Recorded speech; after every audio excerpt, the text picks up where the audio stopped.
لیلا میں لیلا ایسی ہوں لیلا، ہر کوئی چاہے مجھ سے ملنا اکیلا۔ سائم افندی آس پاس کا ہوش کیے بغیر FSC میں بالآخر تیسری بار پاس ہونے پر ایسے خوش ہو رہا تھا جیسے اس نے کوئی محاذ فتح کر لیا ہو، اور اس وقت اس گانے پر اپنی کمر مٹکا رہا تھا۔ اس کے ساتھ احمد فارس بھی تھے جو اس کے جشن میں برابر کے شریک تھے۔ افندی ولا میں اس وقت ادھم مچا ہوا تھا۔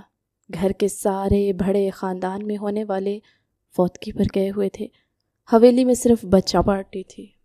اچانک سے لاؤنج کا دروازہ کھلا، لیکن شور اتنا تھا کسی کو احساس ہی نہ ہو سکا۔ وہ تینوں آنکھ بند کیے ناچ گانے میں مصروف تھے۔ یہ منظر دیکھ کر اذہان افندی کے ماتھے پر بل پڑ گئے۔ اس نے بڑی مشکل سے اپنے اندر اٹھتے ہوئے لاوے پر قابو پایا۔ قسمت کی ستم ظریفی یہ تھی کہ وہ اس وقت اکیلا نہیں تھا، بلکہ گاؤں سے اپنی دادی جان کو لایا تھا۔ وہ بیچاری پوتوں کو لڑکیوں کی طرح ناچتے ہوئے دیکھ کر اپنا سینہ تھام کر رہ گئی تھی۔ اس سے پہلے کہ وہ زمین بوس ہوتی اور باقاعدہ طور پر ماتم کا آغاز کرتی، اذہان افندی نے آگے بڑھ کر ان کو سہارا دیا اور ایک بار پھر سے حلق کے بل چلایا، یہ سب بند کرو۔ گانا بند کیا ہوتا؟ سائم پہلے سے بھی زیادہ جوش میں آ گیا تھا۔ گانے کا اینڈ چل رہا تھا اور اس نے پکا ارادہ کر لیا تھا کہ آج وہ ساری کسر نکالے گا کہ اچانک ہی ہوائی چپل اڑتی ہوئی آئی اور اس کی کمر پر ٹھا کر کے لگی۔ اب کی بار ایک زوردار چیخ اس کے لبوں سے برآمد ہوئی تھی۔ ابھی اسے سنبھل نہیں پایا تھا کہ دوسری چپل نے اس کے سر پر حملہ کیا تھا۔ دادی جان کی عمر بلا شبہ 60 سے اوپر تھی، لیکن ان کا نشانہ ابھی بھی پکا تھا۔ فارس کی نظر جب دادی پر پڑی تو اسے اپنا دم گھٹتا ہوا محسوس ہوا۔ اگلے ہی پل اس نے جلدی سے گانا بند کیا۔ سائم بیچارہ زمین پر بیٹھا دل سے کراہے جا رہا تھا۔ ہائے میرے اللہ، میں مر گیا۔ ہائے میری کمر ٹوٹ گئی۔ ہائے ظالموں، میرے ساتھ ہی یہ ظلم کیوں؟ کیونکہ تو سب سے بڑا نہجار ہے۔ میں نے سنا تھا میرے پوتے پوتیاں دید لحاظ والے ہیں، لیکن تم لوگوں کو تو دیکھ کر لگتا ہے جیسے تم لوگوں نے اپنی ساری شرم بیچ دی ہے اور سنی لیون کے حصے کی بھی شرم لے لی ہے۔ اب کی بات اذہان افندی بھی ٹھٹکا تھا۔ دادی، آپ کو اس کے بارے میں کیسے معلوم؟ یہ سوال فارس کی جانب سے آیا تھا۔ ارے مجھے کیسے معلوم نہیں ہوگا؟ اس موئی کو تو میں ایک نظر میں پہچان لوں، یہ ہمارے زمانے میں ہی آئی تھی۔ فارس کے لیے اب اپنی مسکراہٹ دبانا مشکل ہو گیا تھا۔ یعنی دادی، آپ نے یہ سارا گانا سنا ہے، اور وہ بھی ویڈیو کے ساتھ؟ اپنی بات مکمل کر کے وہ فوراً سے وہاں سے بھاگا تھا۔ اذہان افندی اب تک خاموش تماشائی بنا سب کچھ دیکھ رہا تھا۔ اس نے دادی کو صوفے پر بٹھایا اور سائم کی طرف متوجہ ہوتے ہوئے بولا، یہ سب کیا ڈرامہ لگایا ہوا ہے تم لوگوں نے؟ میں نے تمہیں میسج کیا تھا گھر کا حلیہ درست کر کے رکھنا، دادی اماں آ رہی ہیں۔ سائم بے چینی سے پہلو بدل کر رہ گیا، کیونکہ وہ ناچنے میں اس حد تک مصروف تھا کہ اس نے اپنا موبائل چیک کرنا بھی مناسب نہیں سمجھا تھا۔ وہ باقی لڑکیاں کہاں پر ہیں؟ یہ سن کر سائم نے حویلی کے پچھلے صحن کی جانب اشارہ کیا۔ وہ سب وہاں پر بیٹھی ہوئی ہیں، صبح سے مزے مزے کے لوازمات بنا کر کھا رہی ہیں۔ مجال ہے جو انہوں نے اپنے بھائیوں کا ذرا بھی خیال ہو۔ ہم صبح سے یہاں پر بھوکے بیٹھے ہوئے ہیں۔ سائم کا ارادہ ان کو بھی ذلیل کروانے کا تھا، لیکن اپنے اس مقصد میں کامیاب ہونا اس کے لیے تھوڑا سا مشکل تھا، کیونکہ اذہان افندی کی نظریں لاؤنج میں موجود برگر اور پیزا کے ریپرز پر پڑی ہوئی تھی۔ یوں لگ رہا تھا جیسے وہاں پر 25 لوگوں کی دعوت اڑائی گئی ہو، حالانکہ حقیقت میں صرف 3 ہی تھے۔ تم دادی کو ان کے کمرے میں لے جاؤ، میں ان کو دیکھتا ہوں، اذہان افندی کہتا ہوا حویلی کے پچھلے صحن کی جانب بڑھا، لیکن دروازے پر ہی اسے ٹھٹک کر رکنا پڑا۔ دوسری طرف سے جوش میں ڈوبی ہوئی کشف کی آواز پورے زور و شور سے آ رہی تھی، رکو رکو، میں تمہیں بتاتی ہوں اذہان افندی کی نظر کیسے اتارنی ہے۔ میں نے ویسے بھی اس کام میں PhD کر رکھی ہے۔ اس نے اپنی بڑی بڑی آنکھیں سکیڑی اور کزنز کو باری باری ایسے گھورا جیسے وہ کوئی مجرم ہو۔ کشف نے گردن کو اوپر اکڑایا اور اذہان کے مخصوص روبدار انداز میں ہر لفظ پر پورا دباؤ دیتے ہوئے بولی، کام وقت پر ہونا چاہیے، بہانے مجھے پسند نہیں۔ لاؤنج ایک بار پھر لڑکیوں کے دبے دبے کہکہوں سے گونج اٹھا۔ عالیہ نے ہنستے ہوئے اپنا منہ تکیے میں چھپا لیا جبکہ ثنا صوفے سے گرنے والی ہو گئی تھی۔ قسم سے لڑکیوں، کشف اپنی آواز میں واپس آئی اور دونوں ہاتھ کمر پر رکھ کر بولنے لگی۔ بندہ اس ہستی سے پوچھے کہ بھائی الفاظ استعمال کرنے پر کوئی بھاری ٹیکس لگتا ہے کیا، یا بولنے کے پیسے کٹتے ہیں آپ کے اکاؤنٹ سے جو اتنے ناپ تول کر گن گن کر بولتے ہو؟ ادھر بندہ پوری رام کہانی سنا جائے، جذباتی ہو کر دکھڑے رولے آگے سے۔ اذہان صاحب کا جواب کیا آتا ہے؟ کشف نے پھر سے اپنے چہرے کے تاثرات بدلے، آنکھیں موندی اور بھاری لہجے میں بولی، ٹھیک ہے دیکھ لیں گے۔ ابھی میں نے کل ان سے اتنی لمبی بات کی، آگے سے صرف ایک لفظ کا میسج آیا، اوکے۔ میں نے کہا یا اللہ، اس بندے کی ڈکشنری میں صرف 4-5 الفاظ ہی ہیں کیا؟ اچانک ہی عالیہ کی نظر دروازے کی جانب اٹھی، جہاں پر اذہان بازو باندھے دروازے کے ساتھ ٹیک لگا کر کھڑا کشف کو خون خوار نظروں سے دیکھ رہا تھا۔ اس نے پاس بیٹھی ثنا کو ٹھوکا مارا تو اس کی ہنسی کو بھی بریک لگا۔ چونکہ کشف کی اذہان کی طرف سے پیٹ تھی، اس وجہ سے وہ دیکھ نہیں پائی تھی اور نان سٹاپ بولے چلی جا رہی تھی، ابھی تو میں نے وہ والا سین کرنا ہے جب وہ غصے میں اپنے بالوں میں ہاتھ پھیرتے ہوئے کہتے ہیں کہ حد میں رہیں۔ اگر حد پار ہو جائے تو کیا کرنا چاہیے کشف بی بی؟ یہ جانی پہچانی آواز سن کر کشف کے وجود کو جھٹکا لگا۔ اس نے ڈرتے ڈرتے پلٹ کر دیکھا تو وہاں پر کوئی اور نہیں بلکہ وہی دشمن جان کھڑا تھا، جس کی شان میں وہ زمین آسمان کے کلابے ملا رہی تھی۔ باقی ساری کزنیں آہستہ آہستہ وہاں سے اٹھ کر چلی گئی۔ اب وہاں پر صرف اذہان اور کشف کھڑے تھے۔ بولو، خاموش کیوں ہو گئی ہو؟ میں تم سے پوچھ رہا ہوں۔ جب کوئی حد کراس کرے تو کیا کرنا چاہیے؟ کشف نے بے ساختہ تھوک نکلا اور لرزتے ہوئے لہجے میں بولی، آپ کو اسے لاسٹ وارننگ دینی چاہیے اور حد کراس کرنے سے منع کرنا چاہیے۔ اس کے چہرے پر پھیلے ہوئے خوف اور اس کے کانپتے ہوئے جسم کو دیکھ کر وہ عجیب سے انداز میں مسکرا دیا تھا اور مزید قدم بڑھاتا ہوا اس کے نزدیک جا کر کھڑا ہو گیا۔ اب ان دونوں کے درمیان فاصلہ صرف اور صرف 2 انگلیوں کا تھا۔ کشف کی سانسیں اٹکنے لگی۔ اذہان ہلکا سا اس کے چہرے پر جھکا اور اس کی آنکھوں پر پھونک مارتے ہوئے مخمور لہجے میں بولا، تو ٹھیک ہے، لاسٹ وارننگ۔ وہ انگلی اٹھا کر اسے خبردار کرتا ہوا وہاں سے جا چکا تھا جبکہ کشف اس کی پشت کو گھور کر رہ گئی تھی۔ یا میرے اللہ، کس طرح کا انسان ہے یہ! مجھے تو لگ رہا تھا کہ مجھے ذلیل کر کے آدھا کر دے گا، لیکن اس نے تو صرف لاسٹ وارننگ کہا۔ خیر، بچت ہو گئی ہے میری۔ وہ گنگناتی ہوئی حویلی کے اندرونی حصے کی طرف بھاگی تھی تاکہ اپنی کزنوں سے حساب کتاب برابر کر سکے۔ وہ اسے بیچ جھنگ میں اکیلا چھوڑ کر بھگوڑوں کی طرح بھاگ گئی تھی۔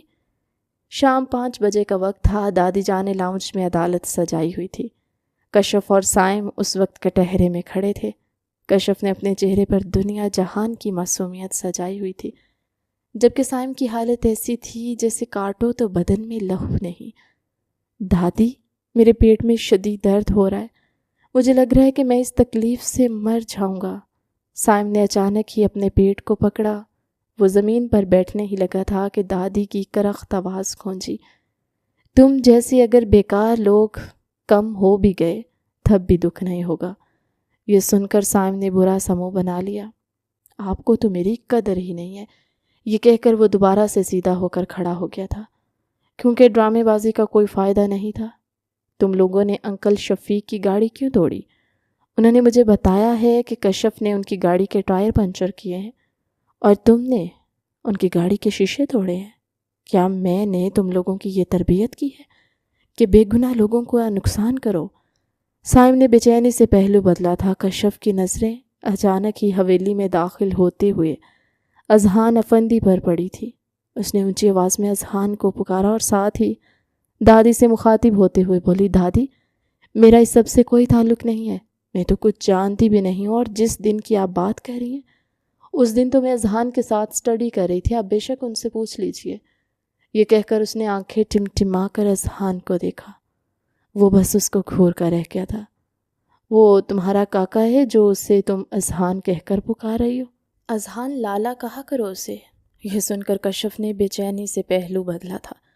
اس کے بعد دادی جان اذہان کی طرف متوجہ ہوئیں۔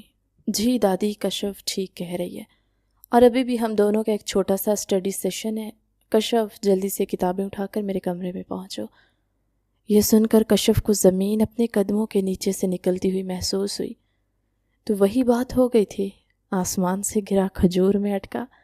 اس سے اچھے طریقے سے یاد آتا ہے 2 ہفتے پہلے ہی اذہان نے اسے اپنی اسٹڈی رپورٹ لانے کے لیے کہا تھا۔ چونکہ اس کی کارکردگی انتہائی گئی گزری اور پڑھائی کے نام پر وہ کالج میں صرف اور صرف دنگا فساد کرنے کے لیے جاتی تھی، اس لیے ٹیچرز بھی اس سے حد سے زیادہ خفا تھی۔ سونے پر سہاگا یہ کہ اس نے کالج میں پیرنٹس کے نمبر کے نام پر فارس کا نمبر دیا ہوا تھا، جو کبھی اس کا باپ بن جاتا تو کبھی ماں کی طرح آواز نکال کر بات کر لیتا۔ یہ بھی قدرتی ٹیلنٹ تھا جو اس میں کوٹ کوٹ کر بھرا ہوا تھا۔ دادی کے کٹہرے سے نکل کر وہ برا سا منہ بنا کر اذہان افندی کے کمرے میں داخل ہوئی، جسے دیکھ کر کسی شہزادے کا کمرہ معلوم ہوتا تھا۔ ہر چیز ترتیب سے رکھی ہوئی تھی، وہ ڈسپلن کے معاملے میں بہت سخت تھا۔ بیٹھو، کتابیں کھولو۔ یہ سن کر کشف نے اپنی کتابیں کھولی، جنہیں دیکھ کر لگتا تھا جیسے انہیں خریدنے کے بعد ہاتھ ہی نہ لگایا گیا ہو۔ تمہاری اسٹڈی رپورٹ کہاں پر ہے؟ اذہان نے اسے آڑے ہاتھوں لیتے ہوئے کہا۔ وہ مسٹر اذہان، وہ راستے میں آتے ہوئے رپورٹ کتے نے کھا لی تھی۔ کیا؟ اذہان ایک دم حیرت سے چیخا۔ وہ میرے کہنے کا مطلب ہے فارس نے کھا لی تھی۔ نہیں، بلکہ کشف ایک دم سے بہت زیادہ بوکھلا گئی تھی۔ ایک تو وہ دشمن جان بہت قریب ہو کر بیٹھا ہوا تھا، اور دوسرا اس کی نظریں بار بار بھٹکتے ہوئے کشف کے چہرے کا طواف کر رہی تھی، جس سے کشف حد سے زیادہ کنفیوز ہو رہی تھی، جبکہ دوسری طرف اذہان کو اس کے دل کے حال کے بارے میں کچھ بھی معلوم نہیں تھا۔ تو پھر مجھے اپنے ٹیچر کا نمبر دو، مجھے ان سے بات کرنی ہے، اذہان نے سنجیدگی سے کہا۔ لیکن مسٹر اذہان، اس سے پہلے وہ دوبارہ کوئی بہانہ بناتی، وہ اس کی آنکھوں میں جھانکتا ہوا 2 ٹوک لہجے میں بولا، اب اگر اس بات پر تم نے ہیرا پھیری کی تو پوری رات ایک ٹانگ پر کھڑا رکھوں گا۔ تم جانتی ہو کہ میں مذاق نہیں کرتا، جو کچھ کہتا ہوں وہ کر کے دکھاتا ہوں۔ یہ سن کر کشف کا دل چاہا تھا کہ وہ اپنے بال زور زور سے کھینچنا شروع کر دے۔ اس سے تو اچھا تھا کہ دادی کے کٹہرے میں کھڑے ہو کر ان کو گھماتی، مگر اب کیا پچھتائے ہو جب چڑیاں چگ گئی کھیت۔ اس نے ڈرتے ڈرتے اپنے سر کا نمبر ڈائل کیا، جو کہ بند تھا۔ کیا تم نے مجھے الو سمجھا ہوا ہے؟ یہ سن کر کشف غور سے اس کے چہرے کو دیکھنے لگی، جیسے وہاں پر الو کے نشانات تلاش کر رہی ہو۔ کشف! اذہان نے اس بار دانت پیستے ہوئے اس کے ہاتھوں سے موبائل لے لیا۔ چونکہ کشف صاحبہ کی حرکتیں حد سے زیادہ مشکوک تھی، اس لیے اس نے فوراً ہی موبائل کھینچا اور اپنے سر کا نمبر ڈائل کر کے اذہان کے حوالے کر دیا۔ ادھر اس کے پروفیسر نے کشف کا نام سنا تھا، اور ادھر اس نے کشف کی شان میں ایسے ایسے قصیدے پڑھے تھے کہ کشف کے کانوں سے بھی دھواں نکلنے لگا تھا۔ وہ ہفتے میں صرف 3 دن کالج جاتی تھی، وہاں پر صرف اور صرف لڑائیاں کرنے کے لیے اور لڑکیوں کو اپنے دادا کے نام سے دھمکانے کے لیے۔ باقی کے 4 دن یا تو کلاسز بنک کر کے باہر نکل جاتی تھی، یا پھر کالج قدم رکھنا ہی گوارا نہیں کرتی۔ پروفیسر نے اذہان کو یہاں تک بھی بتایا تھا کہ اس نے 2-3 بار کشف کے والد سے بات کی ہے، تو انہوں نے یہی کہا کہ انجوائے کرنے کی یہی عمر ہے۔ آپ مجھے بتائیں کہ کون سا باپ ہوتا ہے جو اپنی بیٹی کے بارے میں ایسے بات کرتا ہے؟ اذہان کا پارا ایک دم سے ہائے ہو گیا تھا۔ کون ہے تمہارا باپ؟ وہ ایک دم سے چیخا تو کشف بری طرح سے گڑبڑا گئی اور معصومیت سے آنکھیں ٹمٹماتے ہوئے بولی، باپ تو ایک ہی ہے نا اذہان صاحب، یہ آپ کس طرح کا سوال کر رہے ہیں؟ اذہان نے بے چینی سے اپنی پیشانی کو مسلا۔ میں تمہارے اس نقلی باپ کی بات کر رہا ہوں جس کا تم نے پروفیسر کے ساتھ تعارف کروایا ہے۔ اوہ اچھا، تو ویسے بات کرے نا۔ کشف ابھی بھی سیریس نہیں تھی۔ اذہان نے اگلے ہی پل اس کے بازو پکڑے اور اسے زور سے دیوار کے ساتھ پن کر کے اس کی آنکھوں میں دیکھ کر غراتے ہوئے بولا، اگر میں یا گھر کا دوسرا فرد تمہارے ساتھ نرمی کا رویہ رکھ رہا ہے تو اس کا یہ مطلب نہیں ہے کہ تم جو جی میں آئے وہ کرو گی۔ اس کی سانسیں کشف کے چہرے کے ساتھ ٹچ ہو رہی تھی۔ اپنے بازوؤں پر اذہان کی سخت گرفت کو محسوس کر کے کشف کی آنکھوں میں آنسو آ گئے۔ وہ mister Azhan, I'm really sorry، اس نے لرزتے ہوئے لہجے میں کہا۔ آپ پلیز بازو سے ہاتھ اٹھائیں، مجھے درد ہو رہا ہے۔ آنسو ٹوٹ کر اس کی آنکھوں سے نکل کر اس کے گالوں پر پھیل گئے تھے، جنہیں دیکھ کر اذہان ایک جھٹکے سے اس سے دور ہوا تھا۔ اسے بھی شدت سے اپنی غلطی کا احساس ہوا تھا۔ آج کے بعد تم میرے ساتھ کالج چلو گی اور واپس آنے کے بعد 2 گھنٹے میرے پاس بیٹھ کر پڑھا کرو گی۔ اس کے علاوہ تمہارا گھر سے باہر نکلنا اور آوارہ گردی کرنا بند۔ اور مجھے بتاؤ کس کے ساتھ مل کر تم اپنے پروفیسرز کو بیوقوف بنا رہی تھی؟ یہ سن کر کشف نے تھوک نکلا اور اگلے ہی لمحے اس نے فارس کا نام لے کر اپنی گردن جھکا لی۔ تھوڑی دیر میں فارس کی دل خراش چیخیں پوری حویلی میں گونجی تھی، کیونکہ اذہان نے اس کی ہیوی بائک لے لی تھی۔ وہ بیچارہ یہی بائک لے جا کر اپنی نئی گرل فرینڈ کو امپریس کرنے والا تھا، لیکن کشف نے دغا کر کے اس کے خوابوں پر پانی پھیر دیا تھا۔ وہ خود بیچاری رات کے 2 بجے تک اذہان کے پاس بیٹھ کر پڑھتی رہی تھی۔ آج اسے احساس ہو رہا تھا کہ وہ دنیا کی نالائق ترین عورت ہے، یا پھر شاید یہ 8 مہینوں کے بعد کتابیں کھولنے کا نتیجہ تھا۔ مسٹر اذہان، کیا آپ کو نیند نہیں آتی؟ 2 بجے۔ جب اس کی آنکھیں بند ہونے لگی تو اس نے لہراتے ہوئے مخمور بری آنکھوں سے اذہان کے چہرے کا طواف کرتے ہوئے کہا، خاموشی سے اپنی پڑھائی کرو۔ اذہان نے مختصر سا جواب دے کر اسے چپ ہونے کے لیے کہا، تو وہ برا سا منہ بنا کر رہ گئی تھی۔ اگلے لمحے ہی منٹوں میں وہ اذہان کے تھائز پر سر رکھے سو رہی تھی۔ اس دوران اذہان اپنے کام میں اس حد تک مصروف تھا کہ اسے اندازہ ہی نہ ہو سکا۔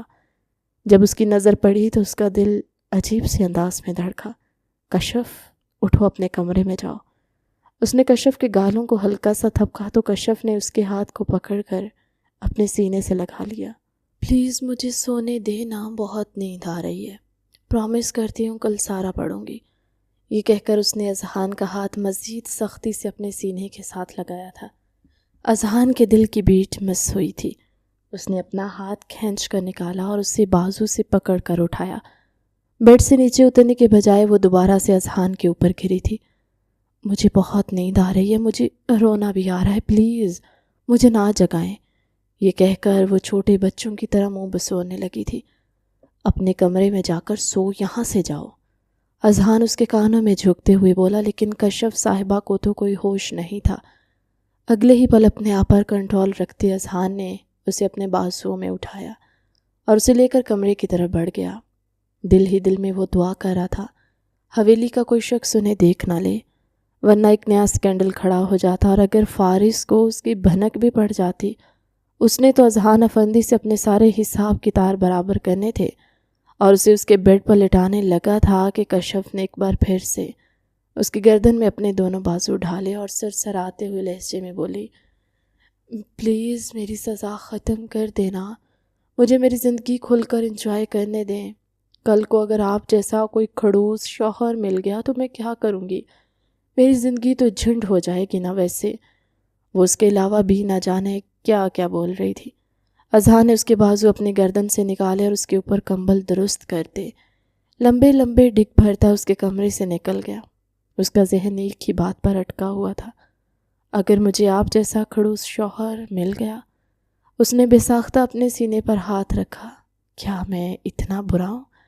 اس نے دل ہی دل میں اپنے آپ سے سوال کیا، اور پھر اپنا سر جھٹکتے ہوئے دوبارہ سے کام میں مصروف ہو گیا، کیونکہ فی الحال اسے اپنی کروڑوں کی بزنس ڈیل فائنل کرنی تھی۔ اس کے پاس اتنا فارغ وقت نہیں تھا جن بے وقوفانہ باتوں کے بارے میں سوچتا۔ جہاں تک کشف کا سوال تھا، اس نے 2 سال پہلے ہی پاکستان کی سرزمین پر قدم رکھا تھا، کیونکہ ان کی حرکتوں سے اس کے ماما بابا دونوں ہی پریشان ہو گئے تھے، اور دوسرا لندن کا ماحول اتنا عجیب تھا کہ انہیں ڈر تھا کہ ان کی بیٹی بھی انگریزوں کی طرح بن جائے گی۔ اس لیے انہوں نے فوراً اسے پاکستان بھیجنے کا فیصلہ کیا۔ انہوں نے کشف سے یہ بھی وعدہ کیا تھا کہ وہ خود بھی جلد ہی پاکستان آ جائیں گے، لیکن 2 سال ہو گئے تھے، ابھی تک انہوں نے اپنا وعدہ پورا نہیں کیا تھا۔ اس کی وجہ یہ تھی کہ اس کے بابا کا وہاں پر ایک بہت بڑا بزنس تھا جسے وہ چھوڑ کر نہیں آ سکتے تھے۔ اس کی ماما بھی بزنس وومن تھی، وہ دونوں اپنے کیریئر میں سیٹلڈ تھے۔ ویسے بھی جب تک کشف لندن میں رہی تھی تب بھی اسے اپنے نانی کے پاس ہی رہنا پڑتا تھا، کیونکہ اس کے ماما بابا اکثر ہی بزنس میٹنگ کے سلسلے میں دوسری کنٹریز میں جاتے رہتے تھے، جو کہ وزٹ کم اور ہنی مون زیادہ ہوتا تھا۔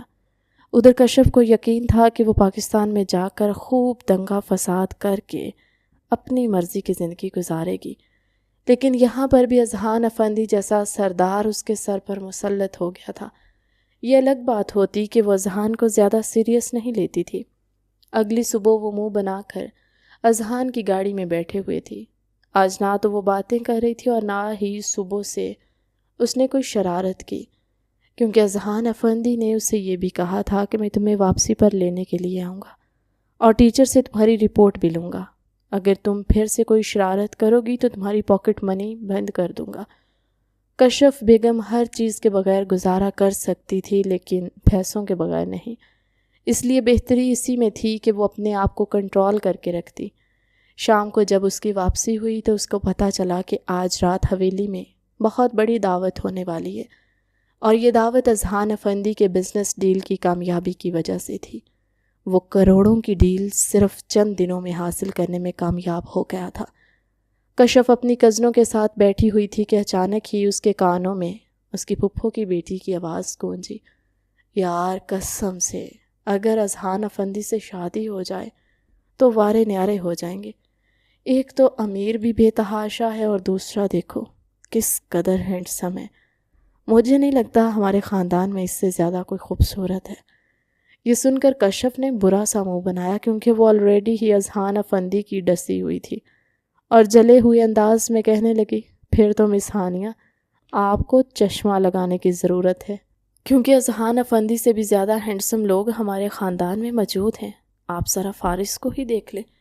فارس نے یہ سنا تو اس کا سینہ ایک دم سے چوڑا ہو گیا تھا، جبکہ اسے دیکھ کر کشف کھل کر مسکرا دی۔ آج کل اسے فارس پر بہت زیادہ پیار آ رہا تھا، کیونکہ اس نے فارس کی شکایت لگائی تھی۔ اس کے باوجود بھی اس کے کزن نے اسے کچھ نہیں کہا تھا، یا پھر وہ یہ نہیں جانتی تھی کہ فارس دل میں کچھ اور سوچ کر بیٹھا ہوا ہے۔ سب کزن فارس کی طرف اشارہ کرنے پر کھلکھلا کر ہنس پڑی۔ اگر یہ اتنا خوبصورت ہے تو تم اس سے شادی کر لو نا، میں تو بس اذہان افندی سے ہی شادی کروں گی۔ یہ کہہ کر ہانیہ ٹانگ پر ٹانگ چڑھا کر مغرور انداز میں کرسی کے ساتھ ٹیک لگا کر بیٹھ گئی۔ بقول اس کے وہ خاندان کی سب سے خوبصورت لڑکی تھی، جس پر کوئی بھی اپنی جان فدا کرنے کے لیے تیار تھا، اور یہ بات کافی حد تک سچ بھی تھی، لیکن کشف کو وہ ایک آنکھ بھی نہیں بہاتی تھی۔ اور جہاں تک اذہان کا سوال تھا تو اسے لگتا تھا کہ اذہان کو بھی ہانیہ کی ذات میں دلچسپی نہیں۔ کچھ ہی دیر میں وہ سارے کزنز ٹروتھ اور ڈیئر کھیلنے لگے۔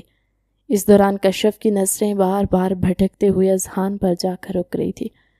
وہ اپنے دوستوں کے جھرمٹ میں کھڑا زور و شور سے باتیں کر رہا تھا۔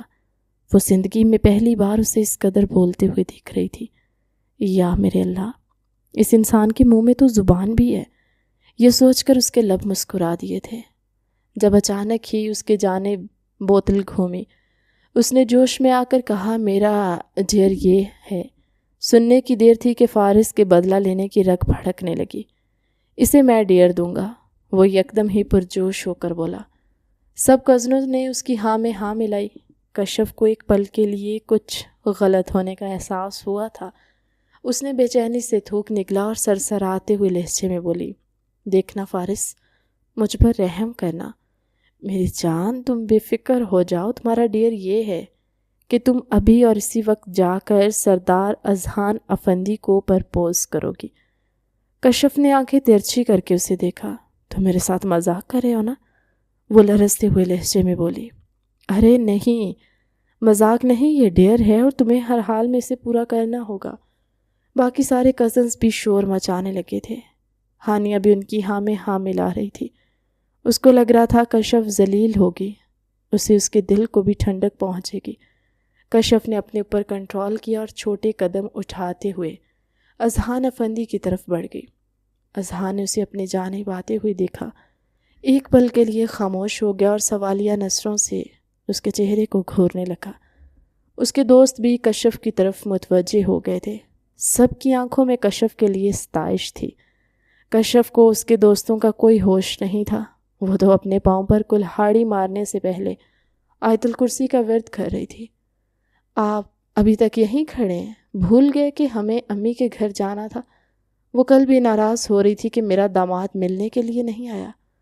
کشف وہاں پر کھڑی ہو کر باتیں بنانے لگی، کیونکہ شادی کے لیے پرپوز کرنا بہت مشکل تھا۔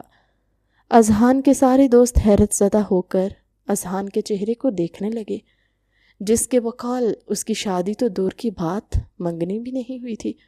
یہ کہہ کر کشف فوراً سے بھاگ کر اپنے کزنوں کے پاس واپس آئی۔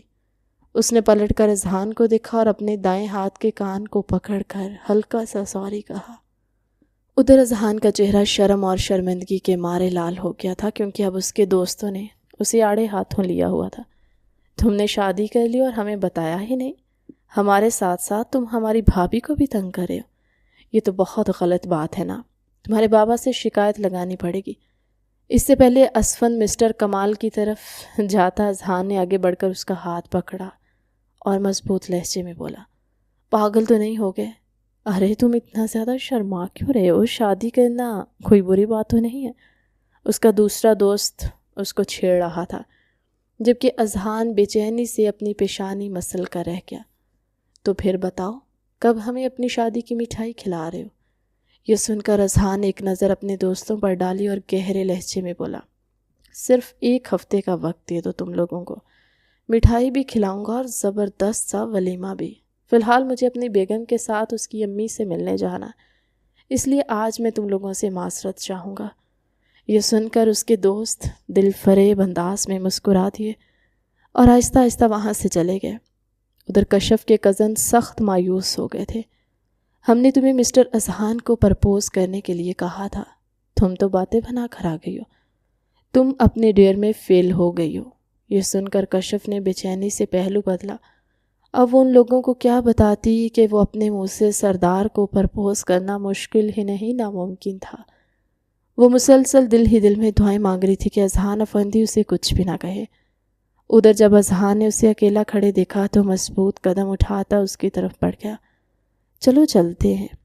یہ سن کر کشف کی آنکھیں حیرت سے پھیل گئی۔ کیا مطلب، کہاں پر جانا ہے؟ وہ منمناتے ہوئے بولی۔ تمہاری امی کے گھر، وہ شرارتی لہجے میں آنکھ دباتے ہوئے بولا۔ کشف کا دل زور سے دھڑک رہا تھا۔ وہ مجھے ایک ڈیئر ملا تھا، I'm really sorry، مجھے معاف کر دے۔ اس سے پہلے وہ مزید کچھ کہتی اذہان ایک جھٹکے سے اس کے نزدیک ہوا۔ کشف کی سانس سے اس کے سینے میں اٹکنے لگی۔ اذہان کی نظریں اس وقت اس کے چہرے کا طواف کر رہی تھی اور بار بار بھٹک کر اس کے ہونٹوں کو اپنے فوکس میں لے رہی تھی۔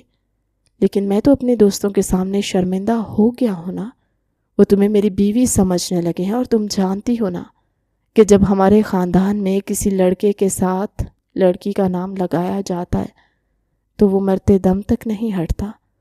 اس کی بات سن کر کشف اور بھی زیادہ کنفیوز ہو گئی تھی۔ میں سمجھ نہیں پا رہی ہوں، آپ کس بارے میں بات کر رہے ہیں؟ اذہان دل فریب انداز میں مسکرایا اور اس کے چہرے کو اپنی نظروں میں سماتے ہوئے بولا، ابھی تھوڑی ہی دیر میں تمہیں سب کچھ پتہ چل جائے گا۔ یہ کہہ کر وہ دادی کی طرف بڑھ گیا۔ اس نے دادی کے کانوں میں سرگوشی کی اور پھر جب تھوڑی ہی دیر کے بعد لاؤنج میں جو اعلان ہوا اس کو سن کر کشف کو زمین اپنے قدموں کے نیچے سے سرکتی ہوئی محسوس ہوئی۔ دادی جان نے دو ٹوک انداز میں سب رشتہ داروں کو مخاطب کر کے یہ بات کہی تھی کہ انہوں نے اذہان اور کشف کا رشتہ پکا کر دیا ہے، اگلے ہفتے ان دونوں کا نکاح ہوگا۔ کشف کا دل کر رہا تھا وہ چھوٹے بچوں کی طرح پھوٹ پھوٹ کر رونا شروع کر دے۔ اس کے تو وہم و گمان میں بھی نہیں تھا کہ یہ ڈیر اس کے گلے پڑ جائے گا۔ اس کو اب یہ سوچ سوچ کر بھی پریشانی ہو رہی تھی، کہیں ایسا نہ ہو کہ اذہان اسے اپنے سارے حساب کتاب نکاح کے بعد برابر کرے۔ ادھر ہانیہ کی حالت ایک دم سے غائر ہو گئی تھی۔ ایسا نہیں ہو سکتا، اس نے دل ہی دل میں اپنے آپ سے مخاطب ہوتے ہوئے کہا۔ اگلے ہی پل وہ لمبے لمبے ڈگ بھرتی ہوئی کشف کی طرف بڑھی اور اس کے بازو کو دبوچتے ہوئے بولی، میں سوچ بھی نہیں سکتی تھی کہ تم اس قدر گھٹیا حرکت کرو گی، تم جانتے بھی تھے کہ میں اس سے پیار کرتی ہوں۔ کشف نے ایک جھٹکے سے اپنی بازو آزاد کی اور اس کی آنکھوں میں دیکھتے ہوئے دو ٹوک لہجے میں بولی، تمہیں جو کچھ بھی کہنا ہے دادی جان سے جا کر کہو، اس سب میں میرا کوئی قصور نہیں ہے، میں نے وہی کیا جو تم لوگوں نے مجھے کرنے کے لیے کہا تھا۔ وہ اپنا بازو چھڑواتے ہوئے فوراً ہی اپنے کمرے کی طرف بھاگی تھی۔ اسے ابھی تک یقین نہیں ہو رہا تھا کہ یہ سب کچھ ہو گیا ہے۔ کل تک وہ اذہان افندی کا ملاحظہ بناتی تھی اور اس سے دور بھاگتی تھی، اور آج وہ اس کے ساتھ رشتے میں بندھ گئی تھی۔ پارٹی کے اختتام پر دادی جان نے اسے اپنے کمرے میں بلایا تو وہ کنفیوز ہو کر انگلیاں چٹکانے لگی، کیونکہ کمرے میں پہلے ہی اذہان افندی موجود تھا۔ بچے، کیا تمہیں اس رشتے پر کوئی اعتراض ہے؟ فاریہ بیگم نے اس کے وجود پر ایک نظر ڈالتے ہوئے کہا۔ کشف اذہان کے سامنے بہت زیادہ آکورڈ فیل کری تھی۔ جی دادی جان، مجھے اعتراض ہے، اس نے پوری ہمت جمع کرتے ہوئے کہا۔ فاریہ بیگم نے گہری سانس خارج کی۔ تو پھر جتنا جلدی ہو سکے اس اعتراض کو ختم کرو، کیونکہ تمہاری شادی تو ہر حال میں اذہان افندی کے ساتھ ہی ہوگی۔ بچپن میں ہی تم دونوں کا رشتہ فکس ہو گیا تھا، اور جہاں تک مجھے لگتا ہے اس سے بہتر کوئی اور وقت نہیں ہے۔ دادی جان، میری پڑھائی مکمل نہیں ہوئی، کشف نے بے چینی سے پہلو بدلتے ہوئے کہا۔ فکر مت کرو، اگلے 5 سالوں تک وہ پوری نہیں ہونے والی۔ وہاں پر ٹائم ویسٹ کرنے سے بجائے تم اس حویلی کو وارث دے دو، اسے تمہاری عزت بھی ہوگی اور تمہاری واہ واہ بھی۔ یہ باتیں سن کر اس کا چہرہ شرم کے مارے لال ہو گیا تھا۔ یا میرے اللہ، دادی اذہان کے سامنے کس طرح کی باتیں کر رہی ہیں؟ جبکہ اذہان مسلسل اس کے چہرے کے تاثرات کو دیکھ رہا تھا اور اندازہ لگانے کی کوشش کر رہا تھا کہ اس کے ذہن میں کیا چل رہا ہے۔ جب وہ باہر نکلا تو کشف بھی تیزی سے اس کے پیچھے بھاگی تھی۔ وہ مسٹر اذہان، مجھے آپ سے ایک ضروری بات کرنی تھی۔ اصل میں ایک چھوٹی سی کنفیوژن ہو گئی ہے۔ وہ ہانیہ کہتی تھی کہ وہ آپ سے محبت کرتی ہے، وہ آپ سے شادی کرنا چاہتی ہے، مگر میں انہیں وہ نان سٹاپ شروع ہو چکی تھی کہ اچانک ہی اذہان نے اس کے لبوں پر انگلی رکھی اور ذرا سا اس کے نزدیک ہوا۔ اس دوران وہ زور سے دیوار کے ساتھ جا کر لگی تھی، اس کی زبان بھی تالو کے ساتھ چپک گئی تھی۔ مجھے ہانیہ سے کوئی واسطہ نہیں ہے اور نہ ہی مجھے کبھی اس کے کردار میں کوئی دلچسپی رہی ہے۔ مجھے صرف اور صرف تم سے مطلب ہے، تم میری ہونے والی بیوی ہو۔ یہ بات اپنے اس چھوٹے سے ذہن میں بٹھا لو اور یہ بھول جاؤ کہ میں تمہارے علاوہ کسی اور کی ذات میں دلچسپی لوں گا۔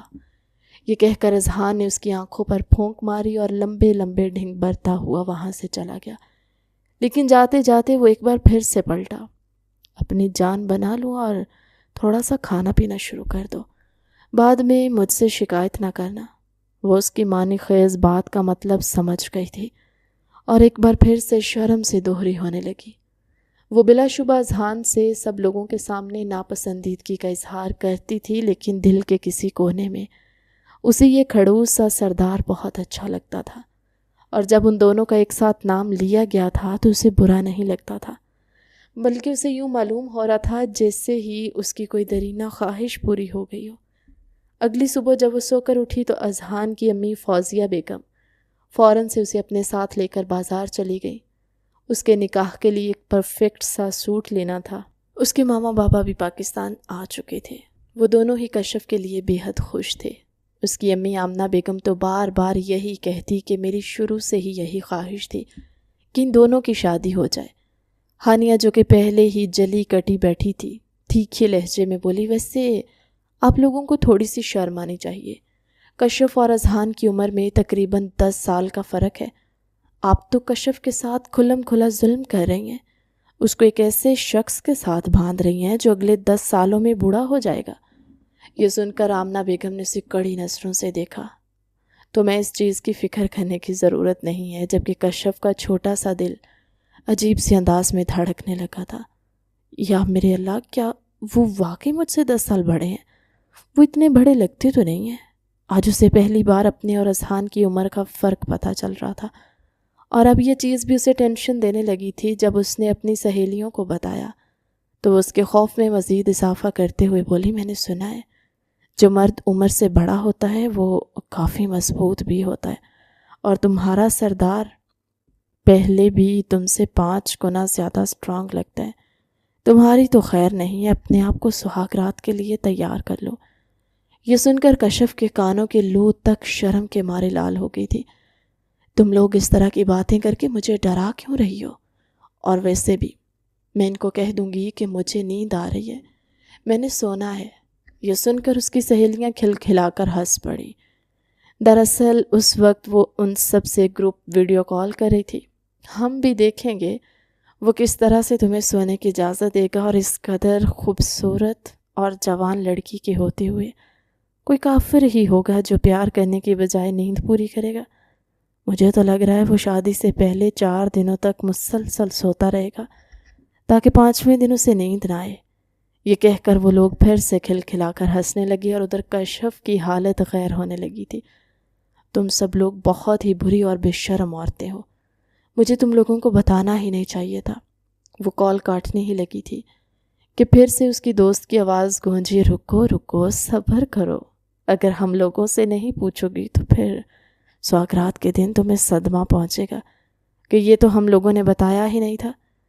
میرا بھی صرف نکاح ہوگا، سوگرات تو بہت بعد میں آئے گی۔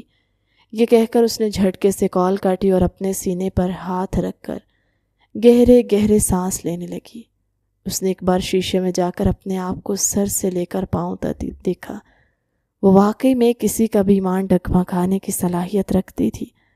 اذہان کا خیال آتے ہی اس کے لبوں پر شرمیلی سی مسکراہٹ پھیل گئی۔ وہ اپنے ہونٹوں کو کاٹنے لگی۔ ادھر کمرے کے دروازے پر دستک ہوئی۔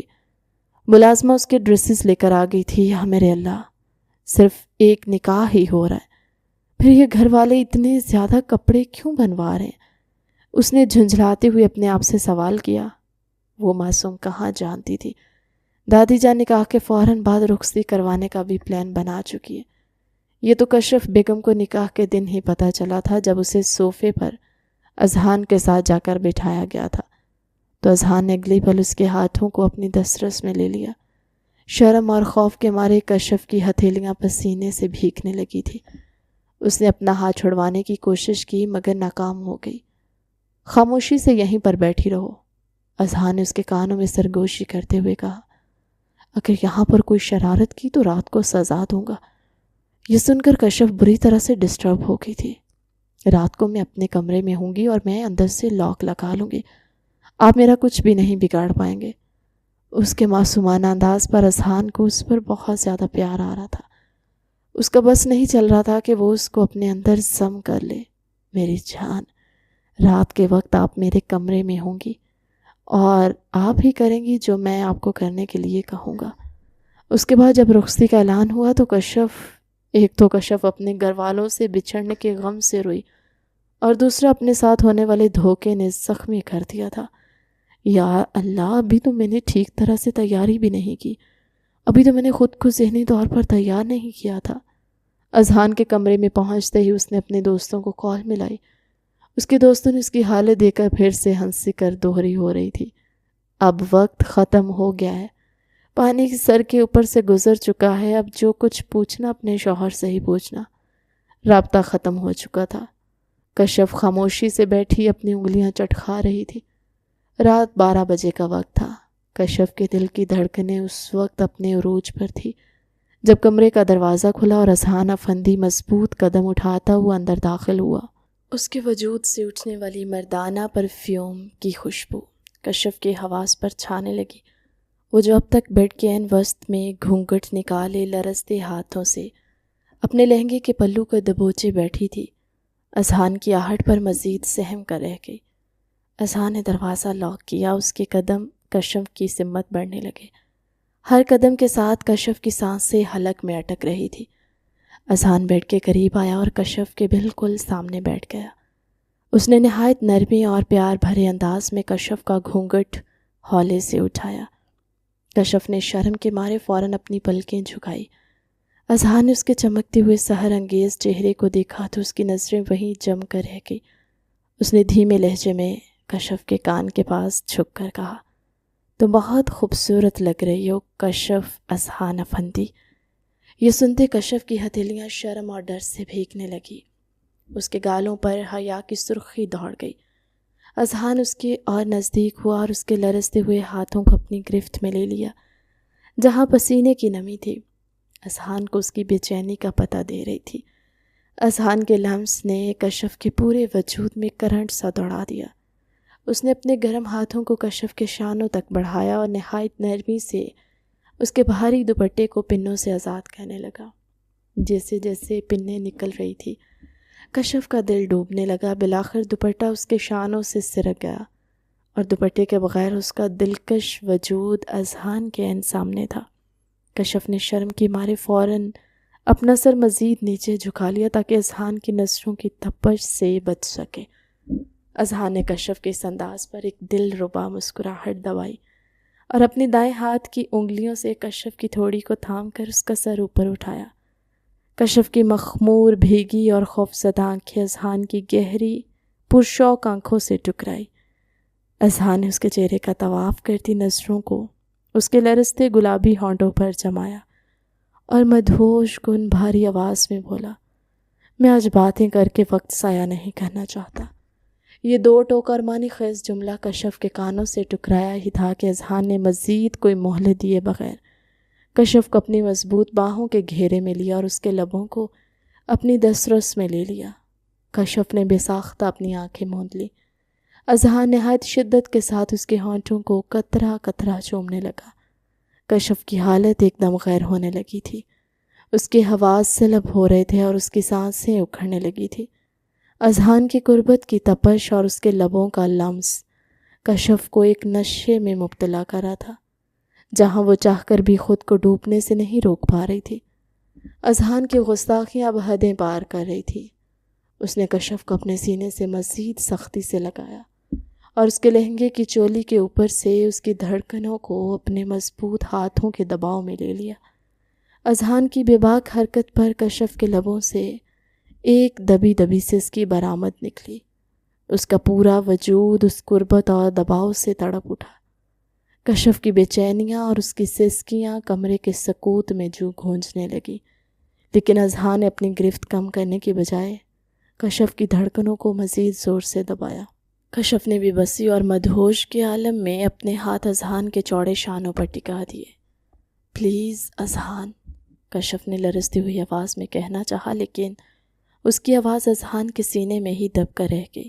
اذہان نے کشف کو مزید کچھ کہنے کی مہلت نہ دی اور اس کے لبوں پر انگلی رکھ کر اسے خاموش رہنے کا اشارہ کیا۔ اگلے ہی پل اس نے کشف کے نازک وجود کو اپنی مضبوط باہوں میں اٹھایا اور اسے اپنی گود میں بٹھا لیا۔ کشف کا بھاری لہنگا ان کے گرد پھیل گیا تھا اور اذہان کی گہری تیز ہوتی نظریں کشف کے چہرے سے ہوتی ہوئی اس کی چولی کی زپ کی طرف بڑھی۔ جب اذہان کے ہاتھ چولی کی زپ کو کھولنے کے لیے بڑھے تو کشف کے پورے وجود میں سنسنی دوڑ گئی۔ خوف اور حیا کے ایک ملے جلے احساس نے اسے گھیرا۔ اس نے لرزتے ہوئے ہاتھوں سے اذہان کے بازوؤں کو تھامنے کی کوشش کی۔ نہیں، پلیز رک جائیں، اس نے دھیمے سے التجا کی۔ اذہان نے اس کی کمزور مزاحمت کو یکسر مسترد کر دیا اور اس کے چہرے کے قریب جھک کر انتہائی مخمور بھاری لہجے میں بولا، میں تم پر پورا حق رکھتا ہوں کشف، اور میرا تمہاری ہر چیز پر، تمہارے وجود کے ہر حصے پر پورا حق ہے۔ تم مجھے روک نہیں سکتی اور نہ ہی تمہیں روکنا چاہیے، ورنہ تم جانتی ہو کہ نافرمانی پر فرشتے بھی ناراض ہو جاتے ہیں۔ اس کے ان دو ٹوک الفاظ نے کشف کی بقیہ مزاحمت کو بھی ختم کر دیا۔ اس کے ہاتھ اذہان کے بازوؤں پر ڈھیلے پڑ گئے۔ اذہان نے نہایت مہارت اور شدت کے ساتھ چولی کی زپ کو کھولا اور اسے اس کے شانوں سے سرکا دیا۔ کشف نے فوراً اپنی آنکھیں بند کر لیں اور شرم کے مارے اپنے دونوں ہاتھ اپنے سینے پر رکھ لیے تاکہ خود کو اس کی نظروں سے چھپا سکے۔ اذہان کے سامنے اس وقت حیا اور خوبصورتی کا ایک شاہکار تھا۔ کشف کی بند آنکھیں، اس کے لرزتے ہوئے لب اور اس کے وجود کی بے چینی اذہان کے اندر کے اشتیاق کو مزید بڑھا رہا تھا۔ اس نے کشف کے ہاتھوں کو نرمی سے ہٹایا اور اس کے لرزتے ہوئے وجود پر جھک گیا۔ اذہان نے کشف کی دھڑکنوں کے عین اوپر اپنے ہونٹ رکھے۔ اس لمس کے چھوتے ہی کشف کے لبوں سے ایک سسکی نکلی۔ اذہان نہایت جنون کے ساتھ اس کے وجود کو اپنے لبوں کی دسترس میں لے رہا تھا، جہاں ایک ایک حصہ چومتے ہوئے وہ کشف کے حواس پر مکمل طور پر قابض ہو رہا تھا۔ کشف کی حالت ایک بار پھر قابو سے باہر ہونے لگی۔ اسے یوں محسوس ہو رہا تھا کہ وہ اذہان کے لمس کے سحر میں بہتی چلی جا رہی ہے۔ اس نے بے بسی کے عالم میں بیڈ کی چادر کو اپنے ہاتھوں میں دبوچ لیا کمرے کے نیم اندھیرے میں اذہان کی سانسوں کی تپش کشف کے پورے وجود کو پگھلا رہی تھی۔ اذہان نے اس کے وجود کے اضطراب کو محسوس کرتے ہوئے نہایت بے باکی سے اس کی دھڑکنوں کو اپنے منہ میں لے کر چومنا شروع کیا۔ اس شدت پر کشف کا سر پیچھے کی طرف ڈھلک گیا۔ اس کی سسکیاں اب زور سے کمرے میں گونج رہی تھی۔ اس نے کشف کے سر کو جو شدت جذبات سے پیچھے کی طرف ڈھلکایا ہوا تھا نہایت نرمی سے اپنے ہاتھوں کے پیالے میں لیا اور اپنے لب کشف کی سراہی دار گردن پر رکھے۔ جیسے ہی اذہان کے گرم اور مخمور لبوں نے کشف کے جسم کو چھوا، کشف کے پورے وجود میں سنسنی خیز لہر دوڑی جس نے اسے اندر تک ہلا کر رکھ دیا تھا۔ اذہان یہ دیکھ کر مزید جنونی ہو رہا تھا۔ اپنی پیاس کو بجھانے کے لیے وہ مسلسل اس کی گردن کو چومے جا رہا تھا۔ اس کے چومنے کا انداز اتنا جنونی تھا کہ کشف کو اپنی سانسیں اٹکتی ہوئی محسوس ہوئی اور اس کی دبی دبی سسکیاں امدم ہو کر کمرے کے سکوت میں ایک عجیب سا سحر گھول رہی تھی۔ اذہان کی قربت کا یہ رنگ کشف کے لیے بالکل نیا تھا، جو اسے ایک ایسے مقام پر لے گیا تھا جہاں صرف وہ اور اذہان موجود تھے۔ اس بے پناہ قربت میں اذہان نے اپنے ہاتھوں کا دباؤ کشف کی بے ترتیب ہوتی دھڑکنوں پر مزید بڑھا دیا۔ اذہان ایک طرف اس کی گردن کو چوم رہا تھا اور دوسری طرف وہ اس کی دھڑکنوں کو بے دردی سے مسل رہا تھا۔ اذہان پلیز، کشف نے اسے روکنا چاہا تو اذہان نے جنونی ہوتے ہوئے اسے زور سے بیڈ پر لٹایا اور اس کے پر سائے فگن ہوا۔ اس نے ایک بار پھر سے کشف کی دھڑکنوں کو اپنے منہ میں لیا تھا۔ کشف کے بدن میں ایک بے چینی سی انگڑائیاں لے رہی تھی جو اسے اذہان کے اور قریب ہونے پر اکسا رہی تھی، مگر ساتھ ہی اس کی فطری حیا اسے پیچھے ہٹنے پر مجبور کر رہی تھی۔ اسی کشمکش اور بے بسی کے عالم میں کشف نے اذہان کے گھنے بالوں میں اپنی انگلیاں پھنسائیں اور انہیں سختی سے دبوچ لیا۔ وہ کھڑوس سردار جس سے وہ کبھی دور بھاگتی تھی اب اس کی زندگی کا سب سے بڑا سچ بن چکا تھا۔ اذہان نے اس کے ہونٹوں کے ایک بار پھر اپنی گرفت میں لیا اور اس بار چومنے کا انداز پہلے سے بھی زیادہ جنونی تھا۔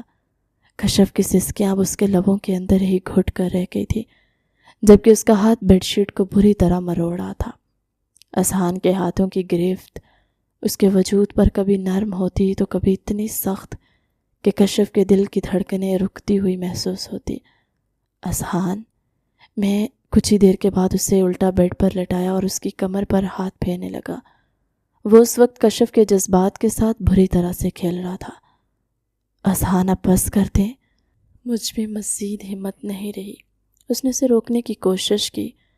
وہ اس کے کانوں میں جھکتے ہوئے سرسراتے ہوئے لہجے میں بولا، ابھی تو میں نے کچھ کیا ہی نہیں اور تم ابھی سے گھبرا گئی۔ یہ تو ٹریلر ہے، اصل فلم تو ابھی باقی ہے۔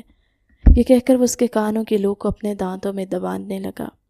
پہلے الٹا لیٹنے کی وجہ سے کشف کو اپنی دھڑکنوں میں درد ہٹتا ہوا محسوس ہو رہا تھا، اوپر سے اس شخص کی ستم ظریفی اور بری طرح سے پاگل ہونے لگی۔ اس نے جیسا سوچ رکھا تھا ایسا کچھ بھی نہیں ہوا تھا۔ اس کی سہیلیاں ٹھیک کہہ رہی تھی کہ وہ انکار نہیں کر پائے گی اور وہ واقعی میں اسے انکار نہیں کر پائی تھی۔ وہ ایک جھٹکے سے سیدھی ہو کر لیٹی، اس نے زور سے دور ہو کر اپنے گلے سے لگایا۔ اس کی دھڑکنیں اذہان کے سینے کے ساتھ ٹچ ہو رہی تھی۔ دونوں کی سانسیں ایک بار پھر سے تیز ہو گئی تھی۔ کشف نے اس کی آنکھوں میں جھانکا اور التجائی انداز میں بولی، مجھ سے آپ مزید برداشت نہیں ہو رہے۔ یہ سن کر اذہان کے لب مسکراہٹ میں ڈھل گئے تھے۔ میں نے ابھی تمہیں پوری طرح سے دیکھا نہیں ہے اور نہ ہی میرا دل بھرا ہے۔ یہ کہہ کر اس نے دوبارہ سے کشف کو الٹا لٹایا۔ اس کے بعد وہ اس کی کمر کو چومنے لگا تھا۔ جیسے جیسے اس کے لب کشف کے جسم کے ساتھ ٹچ ہوتے تھے، کشف کے وجود کو جھٹکا لگتا تھا اور اس کے ساتھ ہی وہ اپنے ہوش و حواس پھر سے کھونے لگتی۔ اس نے اپنی ٹانگوں کو اذہان کے گرد باندھ لیا۔ اس کی حد سے زیادہ بے چین وجود کو محسوس کرتے اذہان نے کچھ ہی دیر میں اپنے آپ کو اس میں اتارا۔ جیسے جیسے رات چلی جا رہی تھی وہ دونوں ایک دوسرے میں ڈوبتے جا رہے تھے۔ کشف کی شرم بھی آہستہ آہستہ دم توڑ گئی تھی۔ اذہان نے آج واقعی میں اسے حیران اور پاگل کر دیا تھا۔ وہ تو اسے حد سے زیادہ کھڑوس اور سڑیل سمجھتی تھی۔ اس کے وہم و گمان میں بھی نہیں تھا کہ یہ شخص اس حد تک رومانٹک ہوگا۔ صبح جب وہ سو کر اٹھی تو اذہان ڈریسنگ ٹیبل کے سامنے کھڑا تھا۔ آپ کی رات کیسی گزری ہے بیگم صاحبہ؟ اس سوال پر اس کا چہرہ پھر سے شرم سے لال ہونے لگا تھا۔ اس نے بساختہ اپنی گردن جھکا لی۔ اذہان کو اس پر نئے سرے سے پیار آنے لگا، لیکن ابھی تھوڑی ہی دیر میں ولیمے کی تقریب ہونی تھی، اس لیے وہ فی الحال اپنی یہ خواہش پوری نہیں کر سکتا تھا۔ کشف نظریں جھکا کر اس کے پہلو سے نکلنے لگی تھی کہ اذہان نے پھر سے اس کی کمر پر ہاتھ رکھ کر اسے زور سے دیوار کے ساتھ لگایا۔ تم نے میرے سوال کا جواب نہیں دیا۔ یہ سن کر کشف نے اپنی پلکیں اٹھائے اور اس کی آنکھوں میں جھانکتے ہوئے بولی، یہ سوال میں آپ سے بھی تو کر سکتی ہوں۔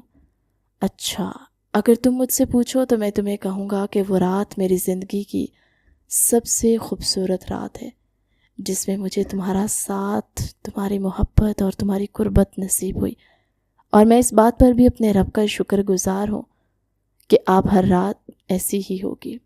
یہ سن کر کشف کی آنکھیں خوف سے پھیل گئی۔ کیا مطلب آپ کا؟ ہم سویا کب کریں گے؟ وہ تم خود ہی ڈیسائیڈ کر لینا، کیونکہ میں تو تمہیں بخشنے والا نہیں ہوں۔ وہ اسے جان بوجھ کر تنگ کر رہا تھا۔ ادھر کشف کا منہ بن گیا۔ اگر آپ نے ایسا ویسا کچھ بھی کیا تو میں دادی جان سے جا کر آپ کی شکایت لگا دوں گی۔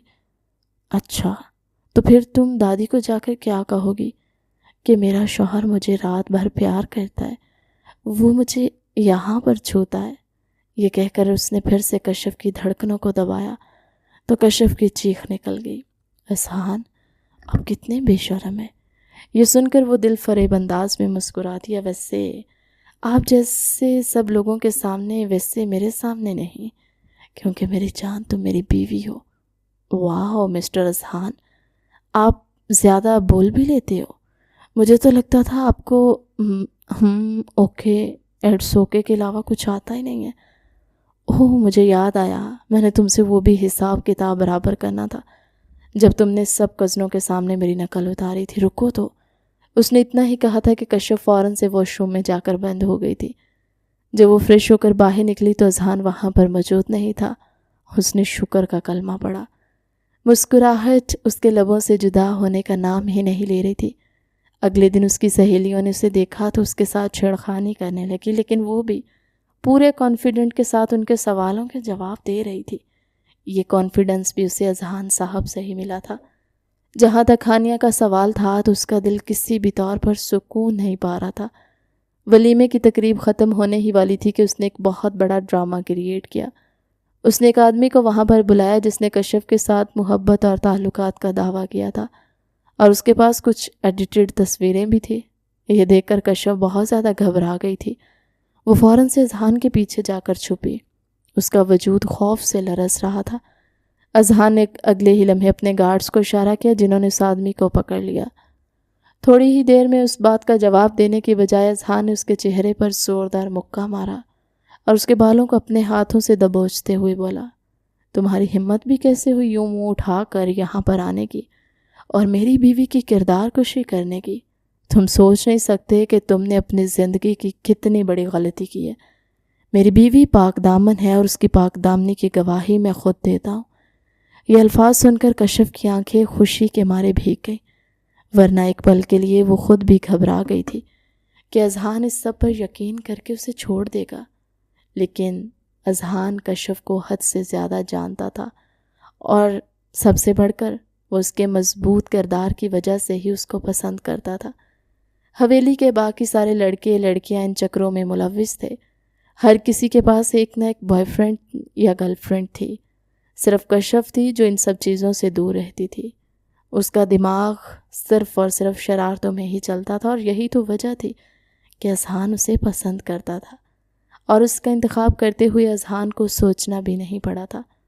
ادھر ہانیہ نے یہ دیکھا تو گھبرا گئی اور فوراً سے وہاں سے باہر گئی تھی۔ جبکہ پیچھے اس آدمی نے ہانیہ کا نام لیا تو اذہان ایک دم سے مجبور ہو گیا کہ وہ اسے پولیس کے حوالے بھی نہیں کر سکتا تھا، کیونکہ یوں بات ان کے اپنے خاندان پر آتی۔ اس نے اس شخص کو دھکے مار کر وہاں سے نکلوا دیا تھا اور اپنے آدمیوں کو بھی ہدایت کر دی تھی کہ اس کی اچھی طرح سے خاطر تواضع کرو تاکہ وہ دوبارہ اس طرح کی حرکت کرنے کے بارے میں اپنے خوابوں میں بھی نہ سوچے۔ اس نے کشف کے کانپتے ہوئے وجود کو اپنے سینے سے لگایا اور اس کے ماتھے کو چومتے ہوئے بولا، ڈرنے کی ضرورت نہیں ہے، سب کچھ ٹھیک ہو گیا ہے، اور یہ خیال تو تم اپنے ذہن سے نکال دو کہ میں تم پر کبھی شک کروں گا۔ میں تم پر خود سے زیادہ یقین کرتا ہوں۔ کشف کے لب مسکراہٹ میں ڈھل گئے تھے۔ جہاں تک ہانیہ کا سوال تھا، اس کا حویلی میں آنا مکمل طور پر بند ہو گیا تھا۔ کچھ ہی دنوں کے بعد اذہان کشف کو اپنے ساتھ ہنی مون کے لیے پیرس لے کر گیا تھا۔ کشف کے دل میں اذہان کے حوالے سے جو غلط فہمیاں تھی وہ دور ہو گئی، کیونکہ وہ حد سے زیادہ محبت کرنے والا شوہر ثابت ہوا، جس نے کشف کے سب خوابوں کو پورا کیا تھا۔ اس نے کشف کی زندگی کو خوشیوں سے بھر دیا تھا۔ کہانی کیسی لگی کمنٹ سیکشن میں اپنی قیمتی رائے کا اظہار ضرور کیجیے، اور آپ مزید کس ٹائپ کی کہانیاں سننا چاہتے ہیں وہ بھی اپنی رائے ہمیں ضرور دیا کریں۔ اگر آپ اپنے نام پر ہیرو ہیروئن کا نام لکھوانا چاہتے ہیں تو ضرور کپل نیم نیچے مینشن کر دیا کریں۔ ہم پوری کوشش کریں گے آپ کے فیڈ بیک پر عمل کریں۔ ملتے ہیں ایک نئی کہانی کے ساتھ اگلی ویڈیو میں، تب تک اللہ حافظ۔